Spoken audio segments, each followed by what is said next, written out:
Welcome to Chalk Talk. Andy Billman, that's me. I'm here. Rob Valore, there. Hello. Grab your sticks. Oh, Nelly, it was a brutal Thanksgiving Day massacre after the turkeys were given and, stuffing was thrown. Let's get to Monday first. Winston sets a career record. Set a career record for not only himself, but the team. Yet the Browns still lose 41-32. Browns now have a short turnaround going to play the Pittsburgh people. We'll probably talk about that more in the talk, but that's coming up. The flag defending Buckeyes fall again to the Wolverines 13-10, 4 in a row now. For Ryan Day in the loss column it's going to grow. I agree. I think we're going to be on the same page on that one. Cavs beat the Celtics on the back end. And yes, that was good. That was good. They play the Wizards tonight. My partner, Rob, will be at the game. Bye-bye to Boyd. But first, the Browns. I'm going to tee you up with this question. Fun or foul? The game was if I were a neutral fan, entertaining game. Certainly a game that had a lot of energy, a lot of zip back and forth.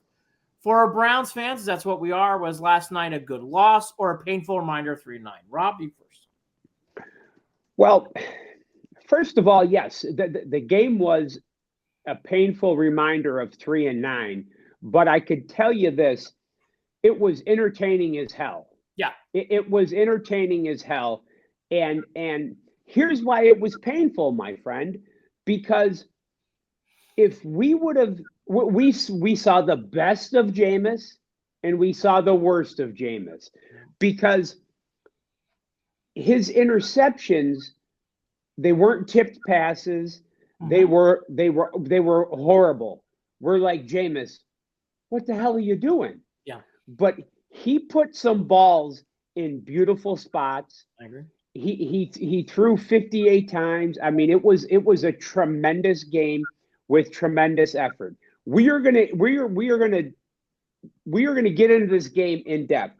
But here's why I say with 3-9, Andy, if he would have been involved in this season earlier, how many more games would this outfit have won? Just by the sheer fact of him slinging the ball around. Giants, Raiders. I give them those two for sure. Absolutely. I gives them a 5-7. I'll be. How about the Bengals game? I think the Bengals game. That game was weird. I put that in a weird game because Watson was so bad, then he got injured. The kick return that was awful. That was awful right off the bat. I'll be polite and 5-7. I agree with Rob. But at 5-7, excuse me, my friend, at 5-7, where the hell are you in the AFC? You're right. You're in the hunt. Right there. Well, right there. We're talking about playoffs. No, the AFC's weak this year. Here's where I come off on all this. I am disappointed in the loss. I am not one of those clapping losses people. Never have been. I've been caught in that before as a fan, and it just brings losing. So I can't applaud a loss. What I'll say, though, is to what Rob brought up, which I agree. There's been many decisions throughout the season. One of them is Watson. One of them is Ken Dorsey, which I think Ken Dorsey's it's weird. Even though it's high flying, the running game has gone to waste. The mistakes are piling up. And to your point, if you have Winston throw almost 60 plus, he almost threw 60. 58, you're going to have some interceptions. That's just nature of the business. Okay, but Andy, so here's let me ask you this. I felt at times last night, like I'm watching my two kids play Madden football. Sure. We didn't even try, we didn't even try to run the football. And I felt at times Aikman and Buck were unprepared and almost disenchanted in that game because they kept asking, where's Chubb? Where's Chubb? Everybody knows that Chubb's on a pitch count. Everybody knows that Chubb's coming off this injury. We all know that Chubb, they were going to try to save him for the second half. But to get to your point with Dorsey, I feel that they just abandoned the run. Now, I understand the running back room sucks.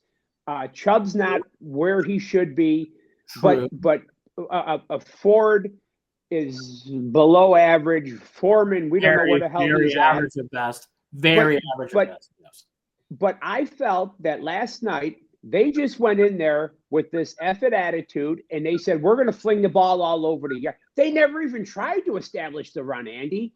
Never did. I just feel like in this game, okay, there's a lot of things there. Let's pick. I'm going to go back to running back room.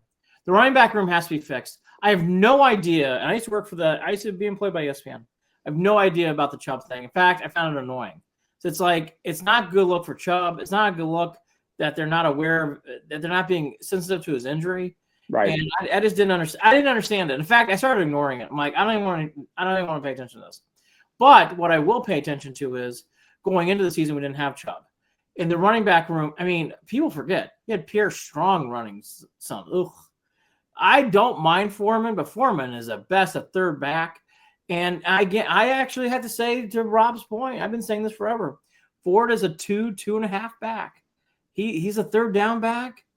That's about it. I mean, he plays too much, and he's not that explosive. Foreman hasn't been on the field, okay? Foreman hasn't been on the field. You forget about Naheem Hines, who we signed 2 years ago, who's never been close to being on the field. I'm tired of hearing about him. Andy, it was criminal what we've done to the running back room. It is criminal. It's criminal. How we couldn't have picked a 7th round Isaiah Pacheco or picked look at the Broncos. 3 of those kids they had running last night were either free agents or late round pickups. So, and I can't. I'm tired of these people on X, Twitter, whatever the hell. Folks, Chubb is not done. Chubb has not lost a step. Give the guy a break. I agree. Let me tell you this. And you guys are going to get me. We're all over the board here. That offensive line that was shit 5-6 weeks ago couldn't block. Watson didn't have 1.4 seconds to throw the football. All of a sudden is giving Winston beautiful pockets, clean pockets. Winston threw the ball 58 times last night, Mr. Billman. He got sacked 3 times, okay? Pretty clean pocket. Now, Mr. Billman, here's what's happening, okay? We can't run the ball. No, we can't. Those guys are giving those guys are blocking. They're playing their asses off up there. We need Chubb is just not there yet. Okay, no. He's just not 100%. Give the kid time. But carry on. I agree with you about all this assessment. I'm going to say so. That's a frustrating loss because the Browns had chances. They made mistakes that lost that game. And I'm going to jump ahead and go back. This defense that we sometimes forget had a bad night. And yes, I'll say this now, 14 of those points belong to Winston's arm. Okay, fine. Let's put those aside. There was breakdowns again. We had him in jail at one point, 93-yard touchdown. How many times this guy's like wide ass open? This defense has got to figure out some things on 2 position groups to me. The secondary, I know everybody focuses on safety. I'm a big Emerson supporter. Emerson's not had a good year at all. Newsome is average at best. I got to put now Emerson there. Emerson's average at best. And then this defensive line gets quiet in these road games. No one makes a push, including Myles Garrett, except for that turnover. Ogbo, where'd he go? I don't even know who Ogbo is. Maurice Hurst is pulling up, getting tired after plays. You don't hear any defensive tackle for the Browns is so weak. It drives me crazy. And this defense has to make some stops in this game. Okay, it's a high fling and swing game. Fine. Don't give me that on a 93-yard touchdown where it's gone. It's a rookie quarterback. Right. We had him. He had that first touchdown drive, and then we kind of had him a little bit rattled. Yes, and furthermore, everybody's talking about today, and I understand Winston's 2 pick six, the interceptions were terrible. But Andy, how about the fact that it was 32-31 good guys? We couldn't get a stop. We couldn't get a stop. Folks, if we could have got a stop, think about that. We were in the lead, okay? If we could have got a stop, but we couldn't get a stop. Can't stop them. We couldn't stop him. Now listen, Bo Nix, you got to applaud the kid. He looks really good. But our defense, and here's the thing, Emerson, we could beat the hell out of these guys, but Andy, is he a bad ball player? Is he having an off year? We got to bring him up, though, because Emerson was going to be a key cog, I thought, after last year. He's not playing well. Ogbo, I liked Ogbo last year. I'm not trying to be mean. I don't know one thing Ogbo's done this year. I'm sorry. You haven't heard his name. Where the hell is he? I mean, where the fuck is this guy? Newsome, he drives me crazy. He's good and bad. Last night, he actually wasn't bad. I just don't see development. I mean, we always focus on offense, but this defense is leaking some oil in places where I think it needs to be pointed out.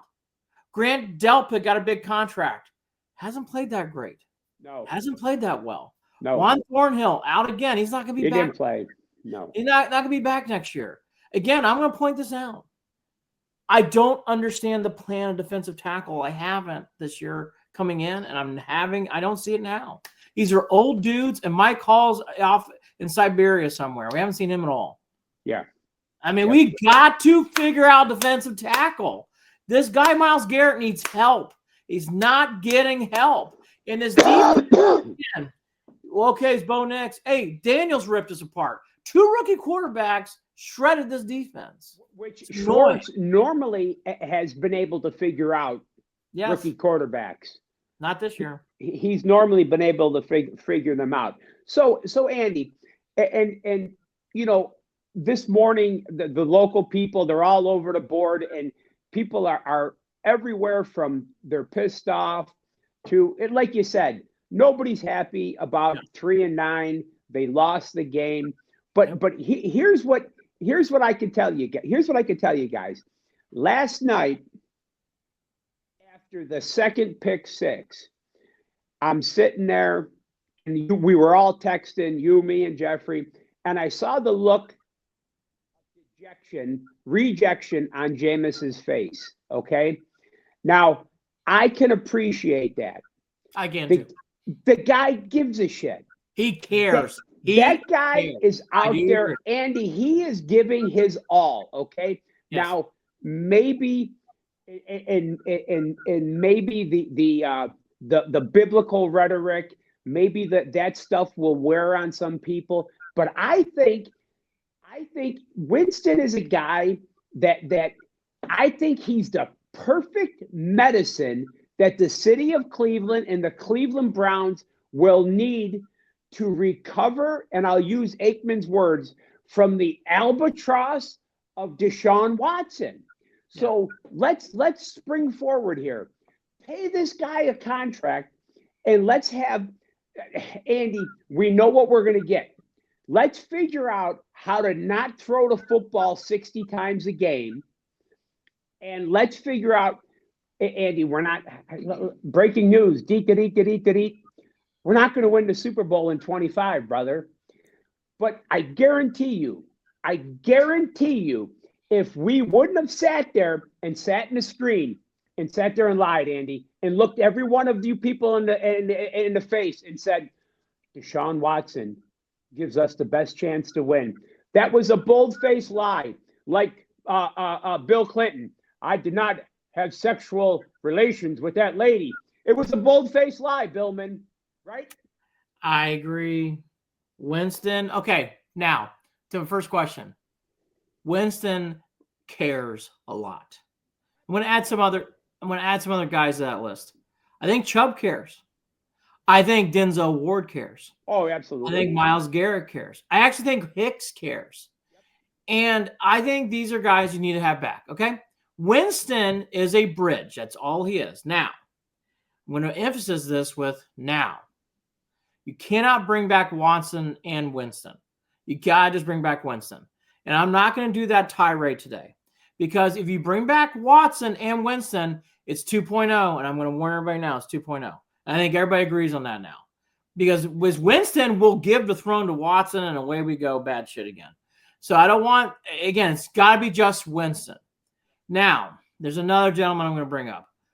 They've got to figure out the right tone and the right tenor, but I do think they need to figure out what to do with Chubb. and they got to bring him back. And I do think he is on I hate to say it, a grace year, meaning he's coming back from a serious injury. I don't know what we have here. And I want to emphasize this. He may not be back ever. Okay? I don't know. I just don't know. We don't know. But I want, as a good grace, because of what he's done, what he means, 1 or 2 year contract, bring him back with the right emphasis and the right incentives. Andy, you have to. We have to find out. He has to. We have to find out if he could ever be back in a Cleveland Browns uniform. It would be a tragedy if he signs with any other team in the National Football League and rushes for 1 yard. Okay. I don't want to hear it. I don't care about cap money, dead money.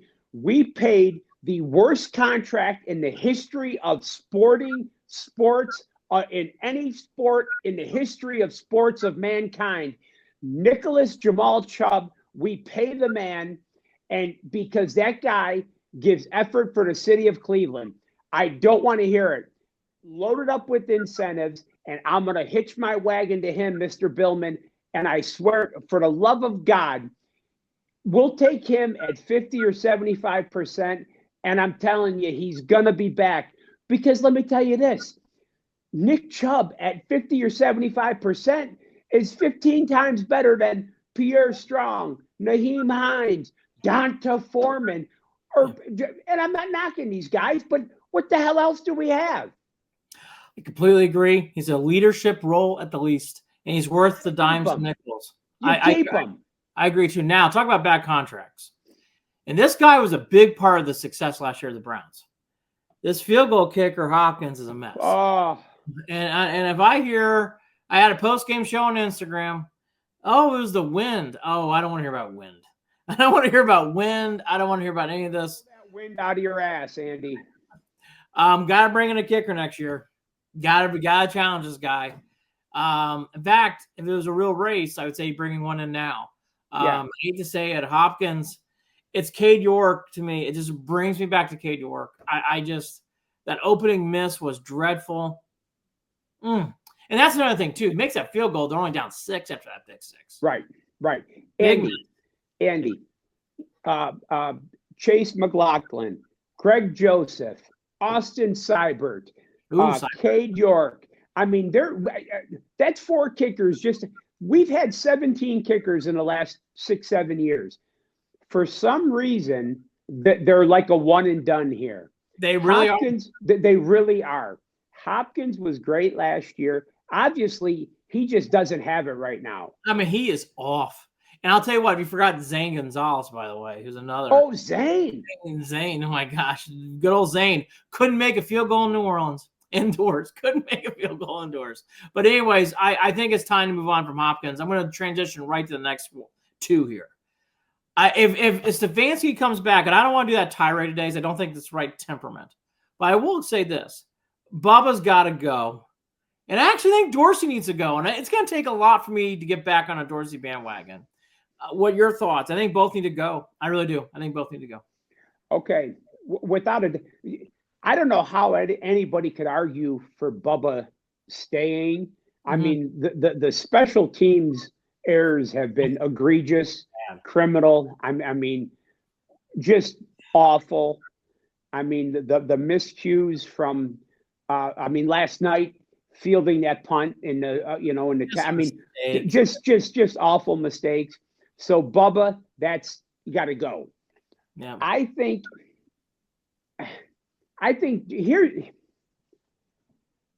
here's the thing about Dorsey. I don't. But here's why I'm. It's hard.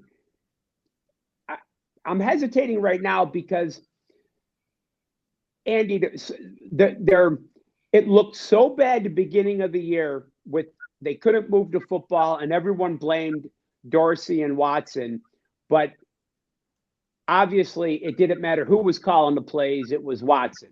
Well, that's true. That's true. What do you think of our running game right now with Dorsey? But here's the thing. We're not even trying to run the ball. Is it Dorsey?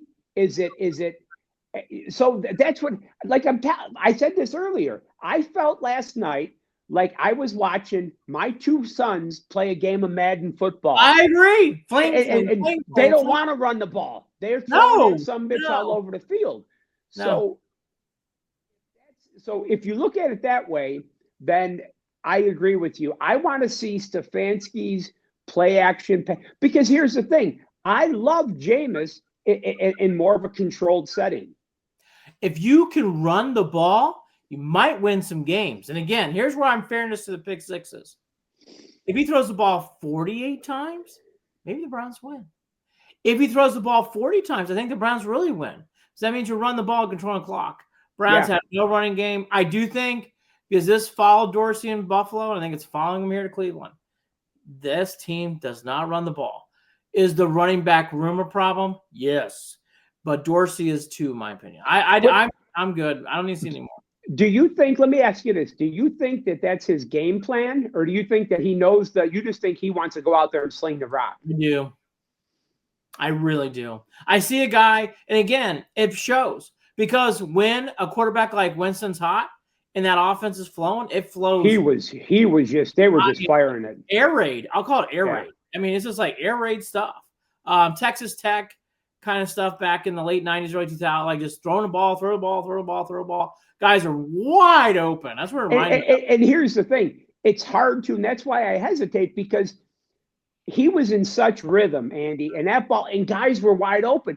And we were texting last night. I mean, Judy is wide open. Like, what the hell are the Broncos doing? I mean, if I'm Vance Joseph, I'm covering Judy. I mean, you got Jamari Trash, Michael Woods, that poor bastard. I mean, guys that nobody's ever heard of.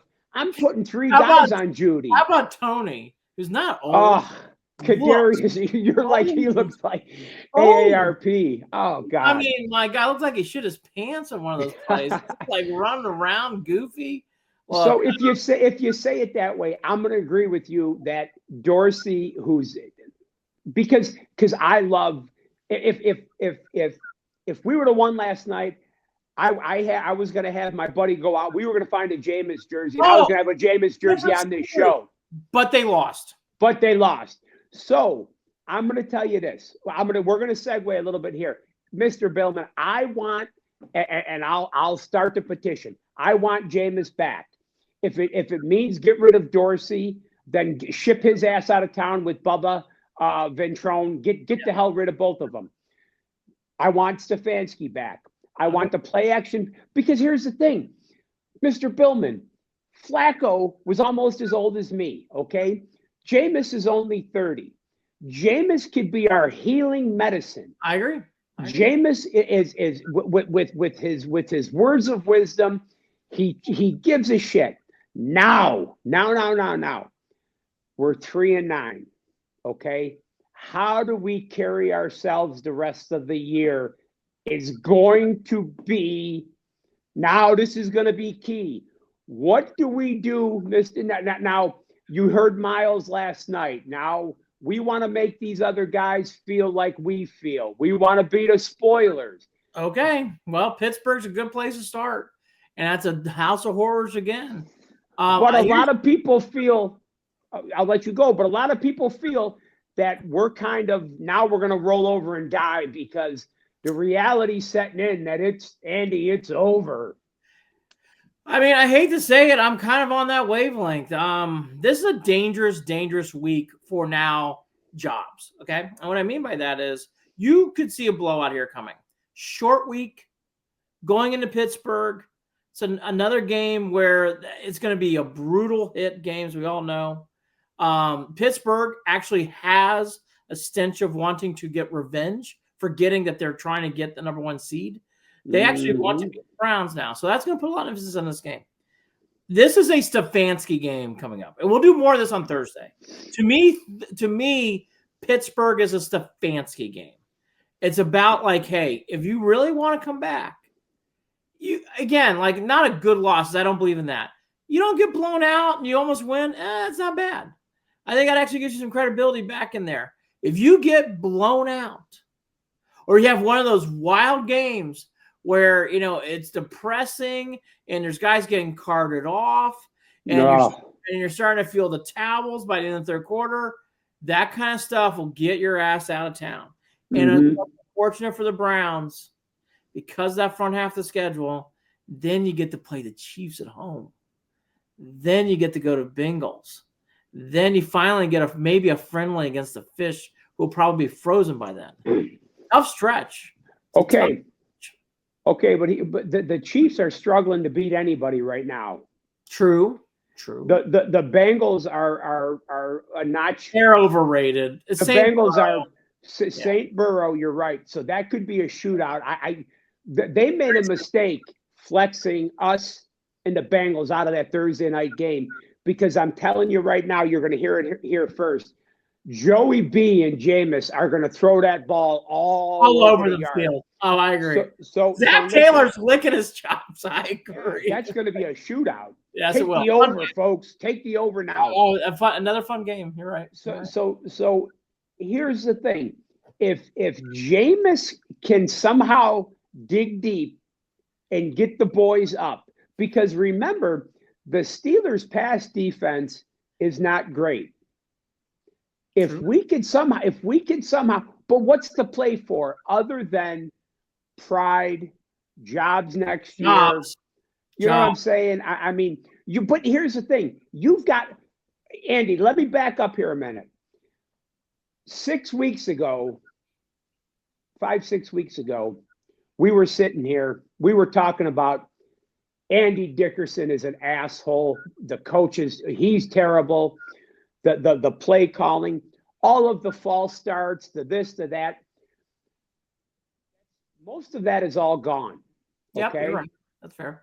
Stefanski had lost the locker room. He's coaching terrible. Now, do we attribute that to Stefanski getting his act together, or do we attribute that to the quarterback getting out, and now there's a guy in here that gives a shit, and now these guys are playing for a guy that gives a shit? This is a very Stefanski to me. I said this 2 or 3 weeks ago. It's complicated. I think Bubba Ventrone's easy. I think Dorsey's easy. I think Stefanski is complicated because of the Watson factor, because of the heavy analytic mind and this kumbaya making decisions together. There's a lot of things here with the Browns that are very complicated. But I will tell you, I think the Steelers is a fair litmus test. Do they play this? Do they play well again? Because if they do, then the mantra starts saying, well, maybe some of this is not so bad. And it really is Watson. Because if that's the case, then Watson gets scapegoated and you're probably safe with Stefanski. I don't think it goes for Dorsey and others, but I do think for Stefanski. So this Pittsburgh game rings big to me. The Cincinnati game rings big to me. And, hopefully they can find ways to just, the Steeler game has been such a graveyard. Right. A dangerous game, especially in Pittsburgh. And my God, alone for the Browns, Tillman's still out with a concussion. That was a dirty play. Oh, yeah. It was a steal. I'm not going to do this speech until Thursday. But that's why. I want to do one more wraparound, and we got to talk about the Scarlet and Gray. Oh, we're half hour in. We've not touched the flag people yet. All right. Are we happy with Ogbo?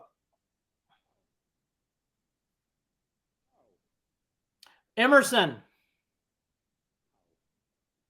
I think Emerson deserves to come back. Ogbo. Yes, because is it a bad year? I mean, Emerson is a guy that we picked on him all year, Andy, but before he was good. He's good. Has it been the defense has had an off year? Schwartz has had to blitz because the offense has sucked.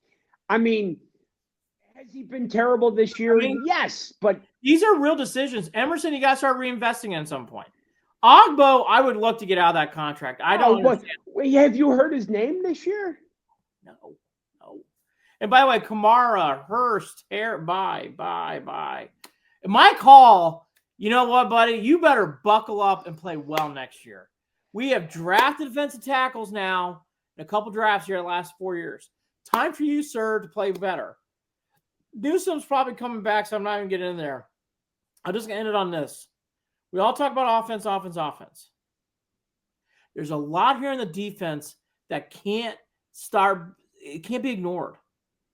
I'm seeing things on defense where it's like, here we go again. We're leaking oil at the end of the year. I don't see much of a pass rush. Secondary is having communication errors. Does that sound familiar in the Woods? Oh, yeah. We're starting to see it again. And I am starting to say to myself, well, Schwartz, who I've defended, I don't know. And by the way, Coach Stefanski, you're the head coach. You're not calling plays anymore, sir. What's going on this side of the ball? Here we go again. And I do want to make a reference to that. This like, oh, hey, it's a big 93-yard bomb. Come on. Oh, clean it up. Tired of that from this team. Okay. My finish with the Browns, let me say this, Mr. Billman. Defensively, obviously, we weren't that – our depth wasn't that deep, right? Yeah. Yes. We went down – guys went down, and we didn't have the depth. There's a reason why Schwartz – he was hot. The first 6-7 games last year, all we heard was Schwartz is one and done, and he's the hottest head coach candidate, blah, blah, blah, blah. Schwartz isn't going to be a head coach again, okay? No. That's over. That ship has sailed. We know that, okay? They figured out our defense. Can he adjust? Can we adjust? I'm not so sure. I'm not so sure. I'm not either. And I got to be honest with you. Schwartz, that last night was disheartening. It was disheartening. It was disheartening seeing those big plays. It was disheartening seeing that team play that badly. Because we could not – we pinned them back, and for here's what we're 3-8, and I see a team out there, they're battling, okay? I didn't see a team laying down. Agreed about that. Nobody likes to – it's not like we went out there, a loss is a loss. But it would have been terrible if we lost 43-0. That was an entertaining game. They busted their ass. But the breakdowns on defense, like that 93-yard pass, terrible. I mean, always terrible. Terrible. And it gets forgotten in this loss. That was bad play. It's happening anyways. I'm going to leave it there. Okay, last one on the Browns, and I will transition to the Buckeyes. We'll do this starting every week. Haslam meter. Where are you 1 to 10 and everything staying status quo? 10 being okay, 1 being blow the whole thing up. Oh, my God. Haslam meter right now? Mm-hmm. It's a 10. I think it's about a 7. I think Haslam, after last night's game, I think Haslam is ecstatic. I mean, he may be hearing maybe Bubba's got to go. There may be coaches that have to go. But I'm telling you. I think it's a fair comment. It's hard to read the Haslam meter. And my reason why I bring it up, 2 weeks ago, Haslam meter was at 1 or 2. Yeah. And it's amazing. Right now, it's probably more than 7, 8, 9, 10. It's amazing. Yeah. It's amazing what happens in the sport. But because he took, and I say Stefanski, once again, has taken, they have given him a pile of shit, and he's made tuna salad out of it again. Well, that's fair, and I'll leave it there. There is a lot. Again, the Browns' situation here is very complicated. And I will echo what I said 2 weeks ago. If you have to get rid of one, I would try to move out DePodesta. I think that'd be very good for all involved. Yep. It will not happen, though. Okay. There's a game played on Saturday between Ohio State and Michigan. And for people who didn't miss it, in case you were sleeping under a rock or under a drunken coma, well, welcome. Hello. We lost again. 4 years in a row. I was shocked by this loss. I'm actually going to lead off. I am a non-neutral Buckeye fan here. My partner's not. I'm an Irish fan. We can celebrate that great win against the Trojans another day. This was – I talked to Rob about this on the phone yesterday. The only loss that came to mind to me that I compared to was Michigan State in 98, where they played at home. If people forget, Ohio State that year was rolling. Big-time winners, and their only loss that year was a home game to Michigan State. And it was jaw-dropping, shocking. So that Michigan State team, coached by Saban, only went 6-6, 7-5. And that was their one big win. That's the only thing I can compare it to. This was a total debacle, and I have 3 culprits. One is obviously Ryan Day. We'll start getting into that more. I think that's pretty obvious. Team wasn't prepared. too much weird mind games. He got Jedi mind tricked by the Wolverines and the whole thing. 2, don't forget special teams in this game. Special teams in this game for the Buckeyes was very poor. The fielding missed field goals, bad punt that set up a field goal. The special teams in this game killed the Buckeyes in 3s. Will Howard, I've defended to the point where I think he's a good quarterback up until last Saturday. He was a fart in the wind, as Robert appropriately put in there. And he was. Win. Will Howard has a lot of soul searching to do. He is lucky he's got a bye week. He's lucky. Out of everyone, I think he's the most luckiest. It's like, dude, you get one more chance to regain something because his play was so poor. And for people who want to complain about why the Buckeyes didn't throw more, to be honest with you, Howard's passes made me nervous after that interception. His passes were not – I didn't think they were crisp. I thought he played tense and tight.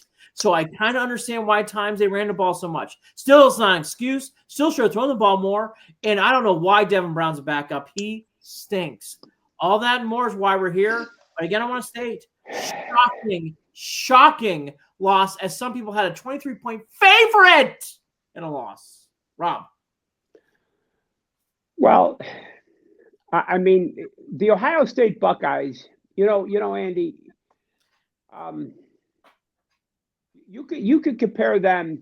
You could take a real fancy car that looks pretty, has nice fancy tires and wheels, but has a 4-cylinder engine. Yeah, you know what I'm saying? Because they're not worth the shit. Okay, yep, it's true. Ryan Day, they look good. They're flashy. They're not physical. They're not tough. Okay. Will Howard, I haven't liked him all year, and I've said it. I've constantly said it. Yeah, we have got a great wide receiver room. Okay, when they hired Chip Kelly, I loved it because I've always said Ryan Day's a good. My opinion, Ryan Day's a good front man. Let him go out and recruit. Let him be the face of the program. But we need good football coaches. I felt the same way. Not to interrupt you, I felt the same way. Go ahead. We got Chip Kelly. I've never liked Jim Knowles. Let's go get a defensive coordinator. Keep Hartline around. Let's get some good coaches and let Day stand there and look pretty and be the face of the program and keep recruiting. Now, maybe like you just said, maybe Chip Kelly, because he's got a hell of a track record as an offensive mind. Maybe Chip Kelly knows more than he's leading on because that game plan was anemic at best. Very, very poor. Okay. Now I've never loved Travion Henderson, but I do like that quick. Judkins, I think, is a decent back. Fighter, player. Fights hard. I understand our offensive line was beat up. They still got players, but yeah. Okay. The recruits, Michigan's playing with a walk-on quarterback. Yep. I mean, it was staggering. Their 2 stars are out of the game. They're not even playing in the game. Staggering. And here's what happens when you let a team, and I mean, we didn't even let them hang around. They were there the whole game. And it becomes, you could see it in the second half. It becomes squeaky bum time. And you saw Dave, he just clammed up. And Howard, I mean, there's no excuse, okay? There's no excuse for the way that game was called, for the way we played it. Then he's got to take a timeout when we have 12 men on the wheel. And timeout. You've got how many coaches on the sidelines? That's coaching malpractice. That was bad. I talked about that on the post-game show. I want to emphasize for people who forget, timeout called, Day calls another timeout. There's too many men on the field. That says a lot. How many coaches does he have in the press box? Does he have you've got in your ear, you've got on the sidelines? Somebody has to be. Nowadays, there's got to be a statistician. There's got to be taking Somebody, game management, there's got to be tight ends coach, defensive, 75 coaches. Somebody's got to know what the hell's going on there. Yep. There's a position coach and an assistant positions coach for every position. That was criminal, okay? Bad. So first of all, now I've heard all week, oh, we could get over this. We could win the Natty. And then no one will talk about this. How the hell do you think, what Natty we're going to drink Natty Light? I mean, what do you think we're going to win? I want to raise my hand for a second. Okay. Now, I want to add one more thing. What's funny about all this, and I can go on about Ryan Day. Ryan Day is gone if he doesn't win this game next week, whatever he plays, okay? And by the way, I think he has to win 2 or 3 games. I'll say that for the end. Why do you think he's gone? Because you think Bjork is going to get rid of him? Rob, he's not performing up to his duties. You cannot lose that game and then lose your way out. This is an expensive team. Now it's real. It isn't like in the past where there's boosters and envelopes. This is real NIL money. Who are you going to put? Day has and hear me out. And I'll let you go. But when Urban left, Ryan Day has kept this program here. They didn't dip off. He's done a tremendous job with the recruiting. His record is tremendous with the exception of Michigan and bowl games. He's brought that program a ton of money. They've made money, and that's what they give a shit about. Oh, there's no question. Now, look, this reminds me of a coach back in the 90s named John Cooper. Cooper did the same thing. Cooper could recruit big recruits, huge Eddie George and the Bostons and the Glens and, oh, my God, high flyers. Joey Galloway, I know he's on TV now. That guy was a high flyer wide receiver in the 90s. Big-time player. This is I'm sorry. I don't like comparison like this. It just reminds me of John Cooper, Rob. It just reminds me of John Cooper. You will find a Jim Tressel. You will find an Urban Meyer. And look, I have no stake in this as a fan. But as someone who watched that game, I would look over. Again, it's not like in the 90s with Cooper where there's money underneath the table. This is NIL, real marked, real counted money. And it's not paying off. And there's guys who paid these things for a living who are going to knock on Bork's door and be like, hey, if I'm going to pay for this, I want my gold pants along with these players. I didn't get them. And that's what guys talk about like that down there. College football, now with this NIL, is a real business.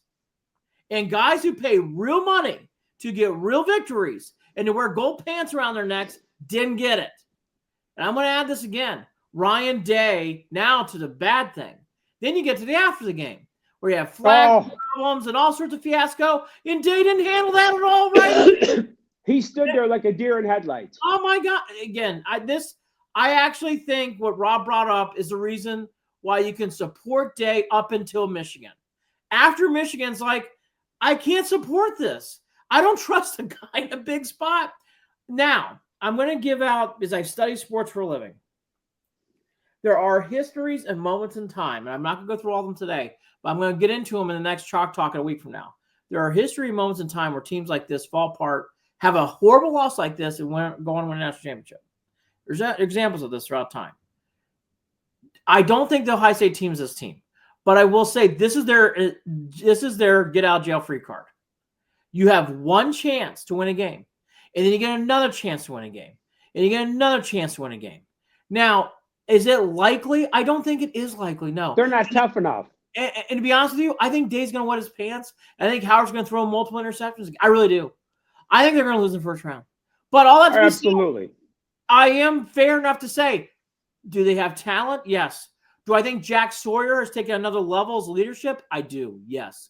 Do I think Downs is a real pro? I do. I love that kid, Downs. Downs can play for the Browns anytime after he's ready to graduate. Kid's a winner. I want to repeat that. Kid is a winner. Kid is a winner. Downs is a star. Smith, anytime you want, star. And you got to get that guy involved next time. And you got to get the ball in Smith's hands and Abuka's hands. It's a joke. Abuka's been too much. I haven't picked up on enough. Ibuka's had a non-year to a kid who should have gone in the draft. He actually made a mistake. I feel bad for Ibuka. His draft stack has dropped since he came back. So all that to be said, and I know, and again, Rob's making fair points, but it reminds me of Cooper, where at some point, if people forget what got Cooper fired, a big loss to South Carolina and a bunch of fighting after the game. Guess what's going to get Dave fired? A loss to Michigan and a bunch of fighting after the game. I mean, it's the same thing. It just reminds me of the same thing. And I'm going to tell you, Cooper's face reminded me of what I saw from Ryan Day. Deer in the headlights, get me out of here. I don't know how to standing there. Yeah. For people who want to YouTube it, Cooper's last game, South Carolina, it was a shit show. And that's what I see here. And I'm sorry. And I hate to compare it to this, but that's all I can think of. It's like John Cooper. This reminds me of John Cooper. Does he get big recruits? Oh, of course. Is he getting big studs in here? Oh, my God, yes. But you're not beating Michigan. No. You're not going to win a Big Ten championship. No. And now you're putting yourself in a bunch of pressure to win. And by the way, if you play Tennessee, God forbid, if you play Georgia, can you imagine? No. Which is not crazy. Can you imagine you go to Athens in that first round? Go. Good luck. Nope. Good luck. By the way, you might be on the road against Tennessee and Knoxville. Gulp. Good luck. It's a tough game. We're not physical enough. Dave's drawback has always been we're not physical enough. Now, Andy, I'm going to ask you this question, and you could think about this. Maybe don't answer it today. Sure. Chip Kelly's track record has always been of a good offensive mind. Yes. Maybe not a great head coach. Agreed. So is Chip Kelly, now he's put on a little bit of weight this season. We can see that. Is Chip Kelly all of a sudden an idiot? Or does he know something we don't know? And is Will Howard really that bad? The only thing I will say, and you employ people for a living, and I don't normally come off this way, but I will here. I thought at times, even during the season, Chip and Ryan were a little too friendly. I thought it was a little too chummy. I saw guys more palling around. And I saw it a couple times, and I said, well, but they're winning. All right. Yeah. I'm not like after the Penn State game, like they were best friends. Yeah, that's a little too chummy for me. I saw it a couple other times throughout the season too. I just will say, like what? Excuse me, though. Like what? Like they're not taking it serious, or what do you mean? Like Chip's mailing it in, or what do you think? Now we're going non-sports, but psychologically, sometimes when you work with friends, you tend to get into comforting moments because you want each other to do well. And clearly Chip and Ryan are friends, and that's great. And there's nothing wrong with that. So what might tend to happen is like, oh, Chip's got this. Oh, Ryan's just being goofy. Instead of really pushing each other to be excellent. And it's not a bad thing because they're just naturally, they care about each other. It's actually, I've learned throughout my career, whenever I do a film or I do things like this, I like working with people that are new, wives are fresh ideas, and they don't mind to tell you something like, hey, that didn't quite work out well. Or, hey, that was really great. And don't bring yourself down. And I didn't get that feeling throughout Ohio. If I'm being truthful, Ohio State hasn't grown in the season. No. Ohio State has plateaued. And that's where I get really bothered again by Day. Will Howard's plateaued. He's terrible. I'm going to say it again. And I didn't pick up on it until it's too late, so it's my fault. Ibuka's season's been disappointing. And it's not on Ibuka. I think the offensive staff hasn't gotten the ball enough. Smith, to be transparent, I haven't seen Smith do much last 3 or 4 games. No. I haven't really felt his presence. I kind of agree with Rob. And I was a Henderson believer. Henderson, towards the end of the year, just runs out of gas. Yep. And I'll tell you the truth, what's really sad and shocking on that last drive, the 1 yard they get is a short dump off to Henderson. Awful. All he can do. I just see a lot of complacency. And I'll tell you what would bother me if I were Bork or others or boosters or paying an eye on money. Sawyer wanted to win that game. Sawyer almost single-handedly won that game. Oh, yeah. Interception and on the goal line to save it. Now he's tough. I like that kid. Sawyer has grown on me a lot this season. And I want to mention his name again. Outside of Smith, Smith is by far the best player on the team. Okay. Yeah. Give me number 2. It's actually Downs. That kid Downs is really, really good for Ohio State, the cornerback. He is good. So all that to be said, I will bring up examples in 2 weeks. There are many examples in the past where you get second chances. Ryan Day gets a second chance. Chip Kelly gets a second chance. They are going to the playoffs, okay? They're going to get a chance to win this back. That is their get-out-of-jail-free card. And I actually will say this. That's where we're going to see what really this is all about. Okay, here's the question. Uh-huh. Will Howard play? Well, I think they've dug themselves a hole, and this is part of the problem. Nobody wants Will Howard, so I think he's got to. But Devin Brown's worse. You got to play Will Howard. Devin Brown's bad. No. Devin Brown is right. But here's the thing.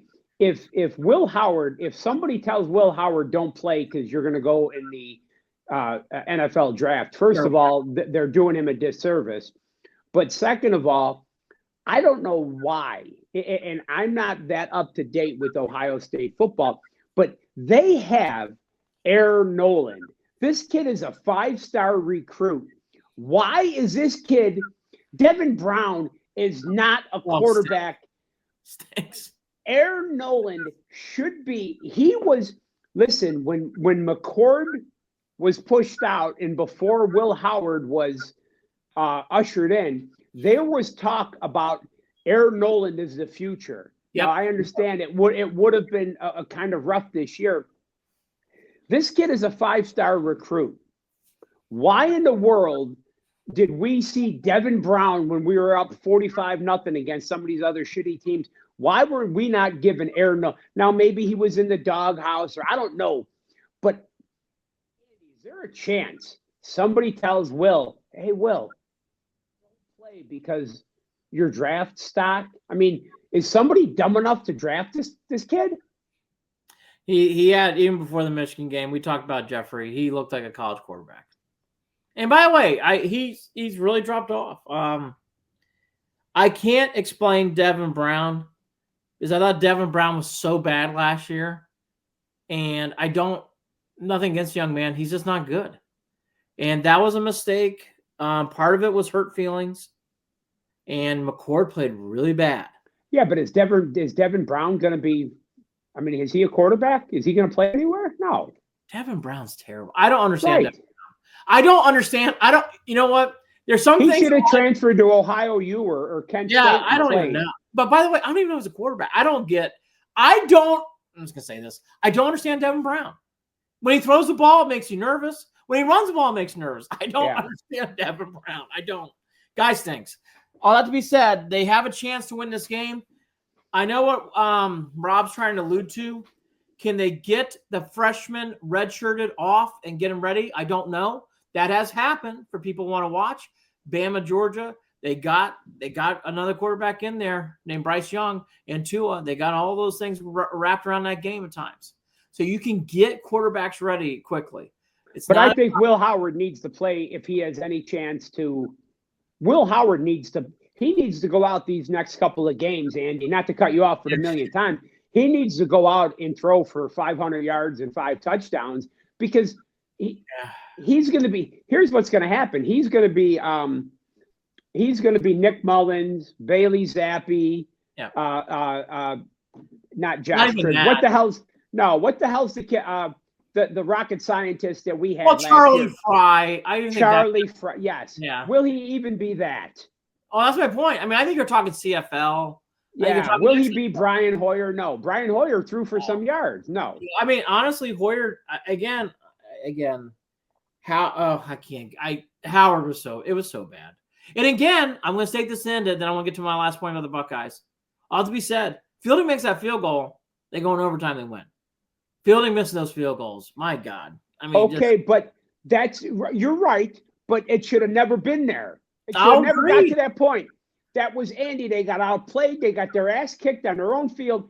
And let me ask you a question before we move on. How do you feel about Michigan planting a flag on midfield and the way the Buckeyes reacted? Let me ask you a question, Mr. Billman. What's your reaction? Beat Michigan and you don't have to deal with that crap. To be honest with you, I'm actually to the point with all these things where it's a 2.0 system, okay? Because I like rivalries. Rivalries bring emotion. I'm actually don't want violence, but I understand the passion of wanting to win the game. What I will say about these logos, you just make a simple adjustment. In these kind of rivalry games, you're going to have police officers go out the middle of the field and just taper off the center of the field. And that's that. And that's how you change that and whatever. That said, I'm going to say this again. So I watched that video over and over again. Forget the original flag planting. That kid going the second time back, whoever that guy was from Michigan with the flag, and Sawyer stole the flag, took the flag, grabbed it out of his hands. Yeah. If I were a Buckeye fan, I would be thrilled because that showed a lot about the passion of that game. And that showed a lot of the pride of that game. And Sawyer's reaction compared to Day's reaction said a lot to me about the situation in Columbus, Ohio. Yeah. And I'll leave it there. And to see, and the last point out, to see that and watch that video over and over, Sawyer, there was an Ohio State a coach, an assistant man, Sawyer upset in tears, screaming and devastated. In his head coach, his mentor, literally standing there 5 feet away, 10 feet away, not consoling him. I've been a coach for 15 years of many children, of many young men, and now young women. To me, that says all we need to know about Ryan Day. It's not. I'm going to say this again for people who want to know. I think there's too many comparisons done in life. I don't know what else to say. It so reminds me of John Cooper. That's all I can say. It reminds me of John Cooper's end. Watch the South Carolina on YouTube. Watch South Carolina bowl game, Outback Bowl. It was a disaster. That's how he got fired. Reminds me of what happened to Ryan Day. This does. Now, all that to be said, they have a chance. Real quickly, we're going to move forward fast. Would you rather play these? I'm going to give out 5 teams. Ready? Would you rather OSU play in the first round Notre Dame, Tennessee, Georgia, Penn State, or IU? You taking the give me. I mean, first of all, if you give me one, I'll take Indiana or Penn State because James Franklin is a buffoon. But Indiana. Wouldn't it be interesting if Ohio State had to play in Bloomington in the first round?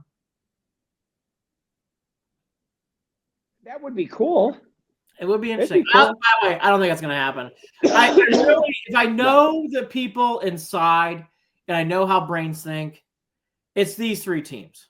Notre Dame, and let me tell you as a Notre Dame fan, that game means a lot to me.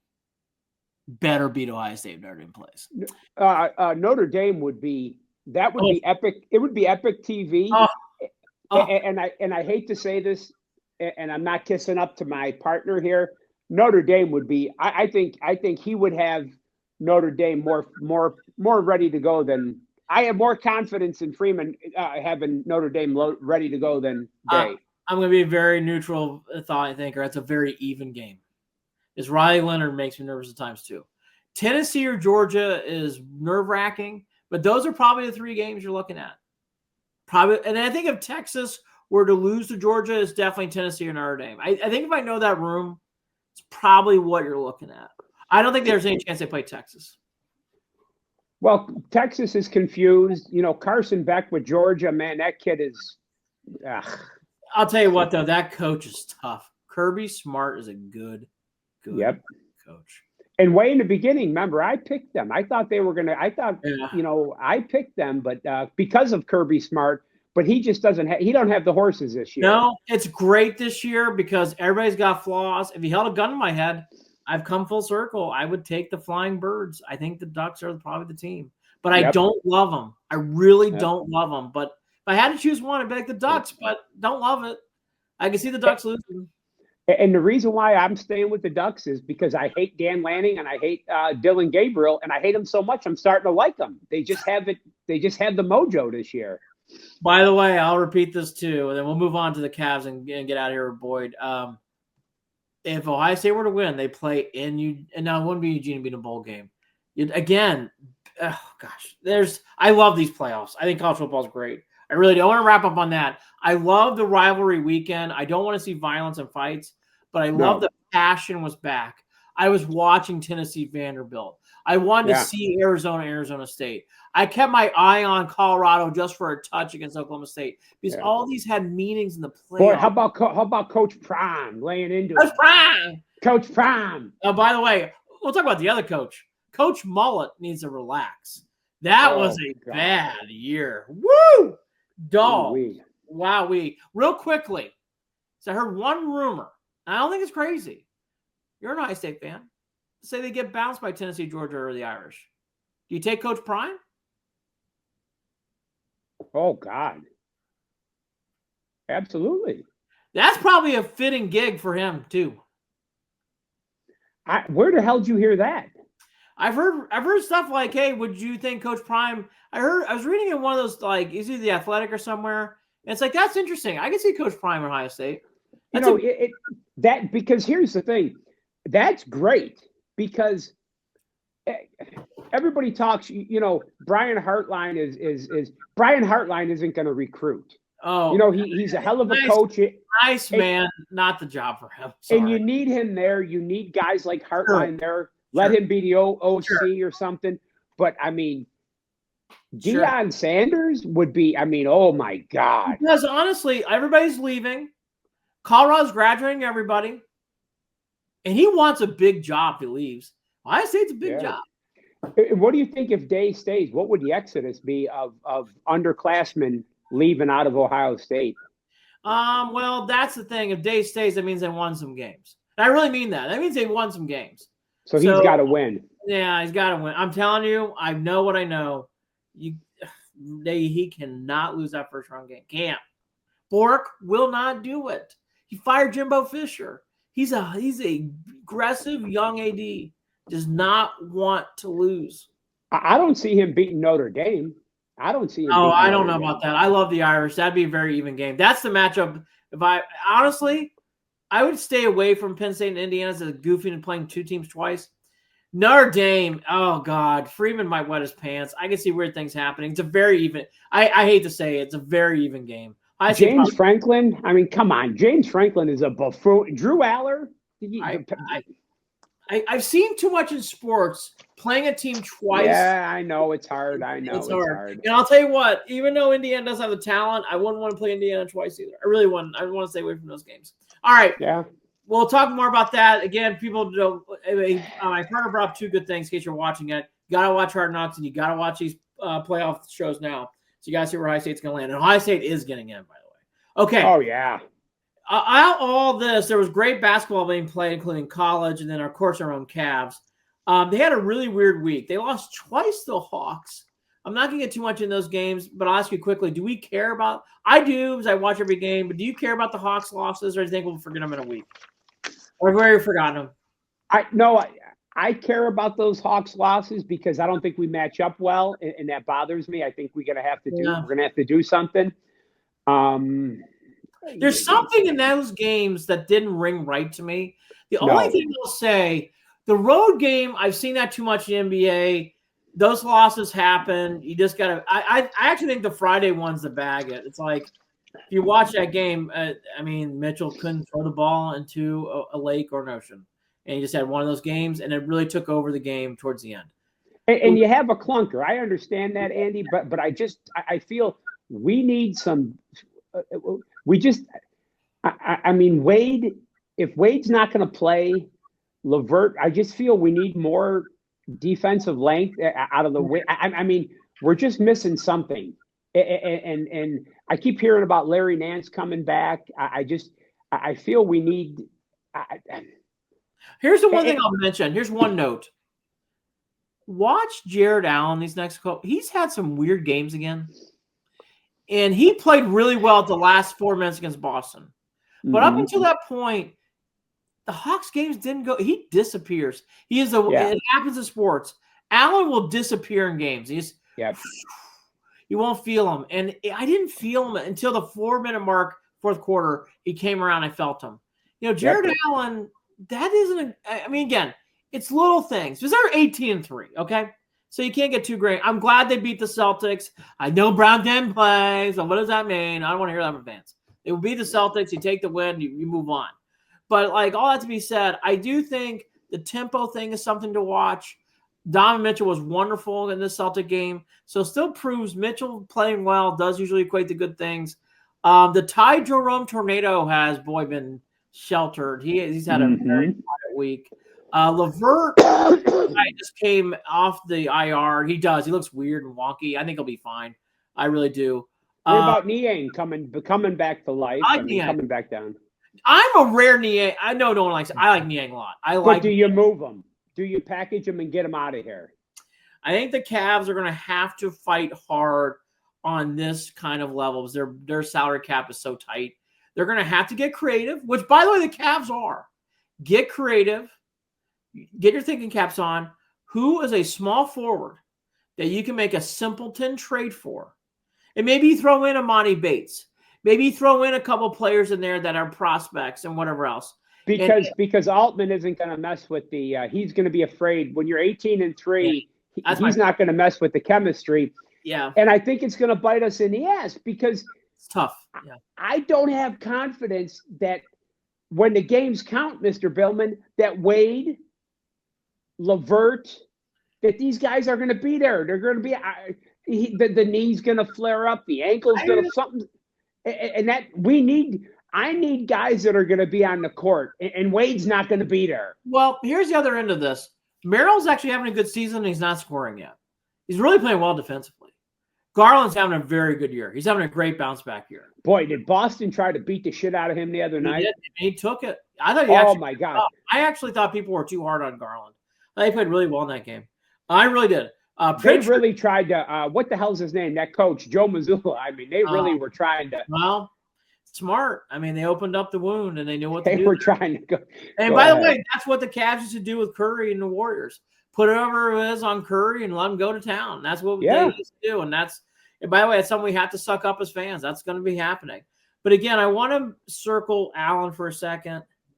I think he's such a good man. I think he's such a nice man.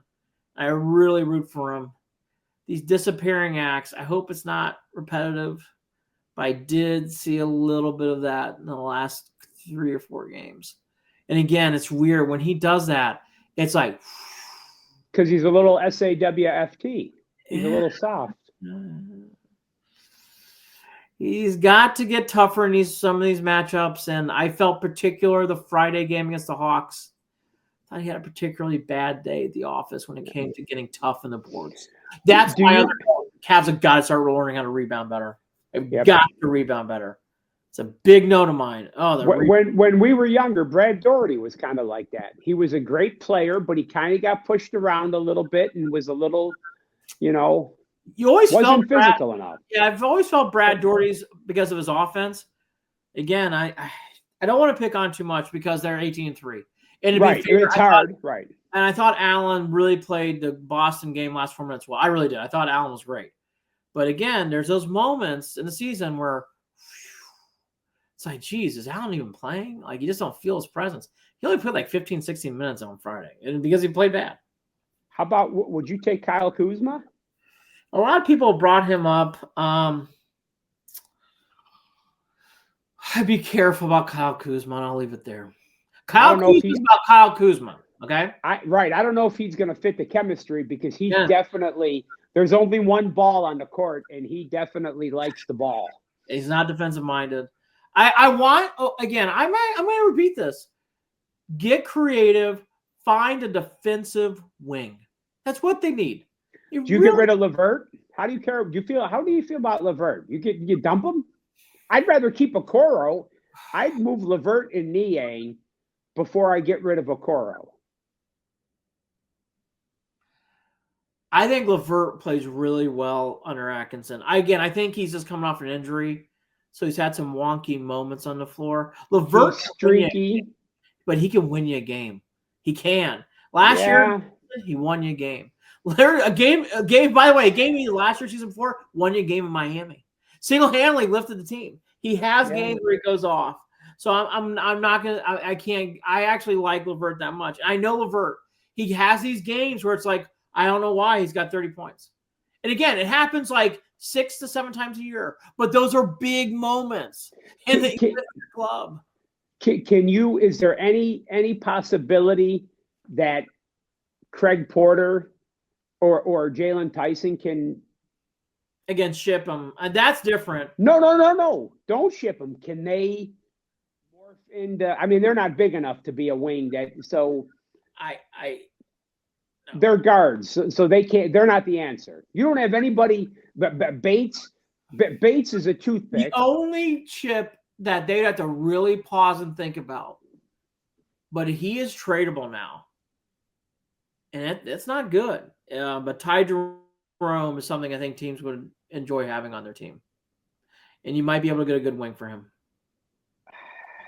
But that's something teams would enjoy to have, and that is if I'm being transparent. But if you get rid of him, so then now you're going to give Ty Jerome, you're going to give Porter his minutes, or you're going to give Tyson. Again, but these are tough decisions. But if I were an NBA team and I would want to give away my wing, which those are not easy to give away, okay? Right. If I were really thinking hard and I needed someone as a guard, Ty Jerome's tempting. He's cheap. You can get him, and you can sign him to a long-term deal. Yeah. And the Cavs, and I'm going to say this, and this hurts, Ty Jerome's not going to be a Cav next year, more than likely. So because he's going to want a big contract. So it may behoove us to move on. Ty Jerome is the one that comes to mind every time. It's like, I could see a team wanting Ty Jerome. It's not crazy to me. It's not. And you can get probably a good wing for him. And again, a good wing being a backup wing, not a starter, a backup wing. Right. That's kind of what the Cavs need. And I want to state that too. Don't be unrealistic here, fans. You're not going to get a starting wing for Ty Jerome. You can get like a guy off the bench. I think that's possible. I do. And how about a pick? We get a pick? Not a second rounder, maybe? You're going to have to load up some other young players. But again, I don't think the Cavs are going to do that.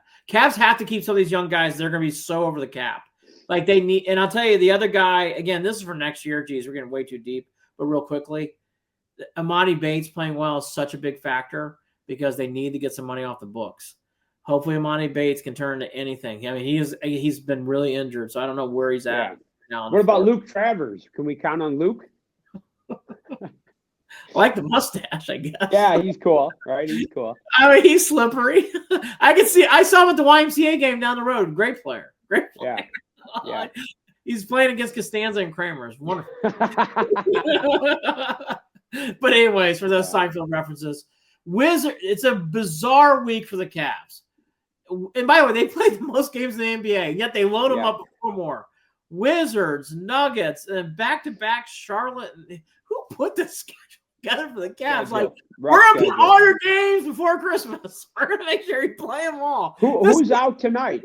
Who's out tonight? Real quickly, I'll get into that. And I want to toss the subject that we got to go. We've been talking forever. I'm sure people this week need to go pee watching this video. Yeah, absolutely.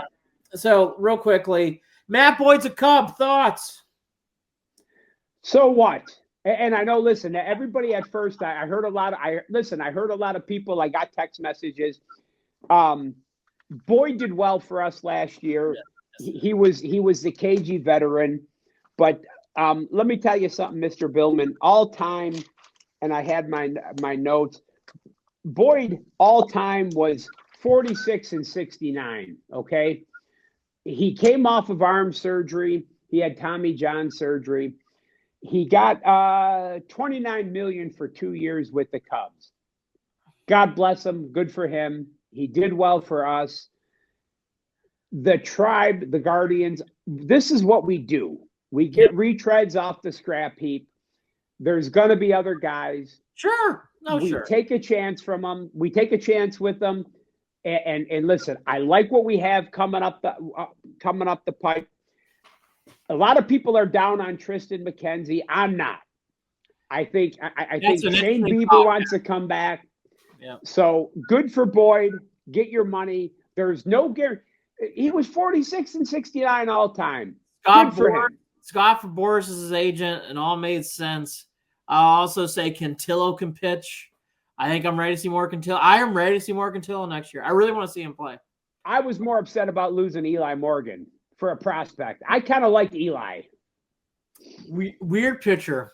I kind of understood what the Guardians were doing because I'm just going to say it. Eli, for people who don't know him, and I don't know him, but I've been around him, he's a very quiet dude. Okay? He just keeps to himself. He doesn't really say much. And when they put him out in Guardians Day, you could tell he didn't like being there. And poor guy is just a quiet guy. And he has no fastball. I mean, he's got a. I mean, he. I thought last year was the limit. Like that was nice. Is that going to happen again next year? Probably not. And by the way, Trevor Steffen's coming back.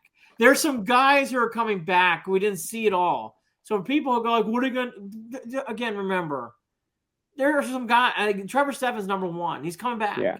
Steffen can pitch.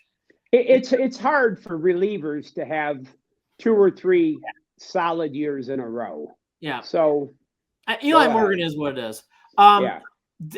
Speaking of the devil, day to day now is Ty Jerome. Sounds like he's going to be. Reading this, he's questionable. Sounds like it's an out. Dean Wade looks like. Let me make sure I got this right. It sounds like Dean Wade's out. Yes, he's out. He's out. He was trying. He was practicing 3-on-3 yesterday. Damn it. Well, they said here, Chris Fedor says, "This is so funny. I don't understand." We can do a whole podcast on this. I think the NBA injury list is the weirdest injury list of them all. I don't understand it. Chris Fedor is saying questionable, and on the ESPN website they're saying out. I don't understand that. I don't. Anyways, I can do whatever. People can get on the NFL. I like the NFL, what they do. You put out a list on Friday, and then 2 hours before the game, you find out. And it's very clean, it's very simple, and it's great.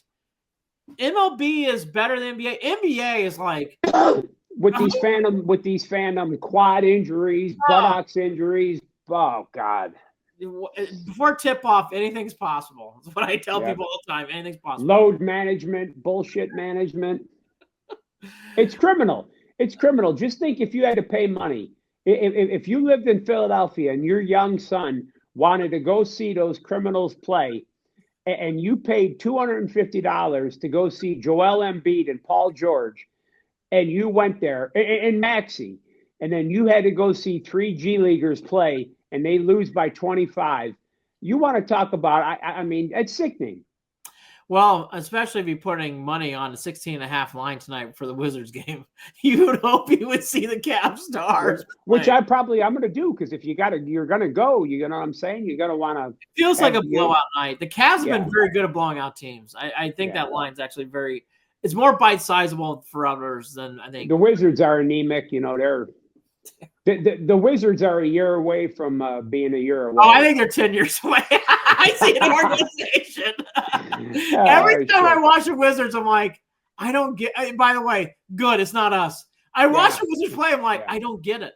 I don't get anything they're doing. I don't like any of their players. They're looking for Gilbert Arenas, and they're trying to beat the Bullets again. Yeah, they haven't been good since then. I mean, geez, Louise, where's Wes Unsold? Why are we here?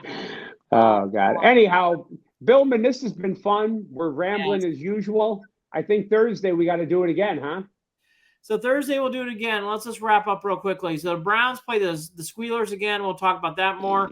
We should not know a lot more about the Buckeyes, so we get to take a nap from that. Cavs, by then, they'll play the Wizards, so maybe a little bit more on the Cavs. And then we're getting actually closer to baseball winter meetings, so maybe there'll be some Guardians news. Boyd got signed as one.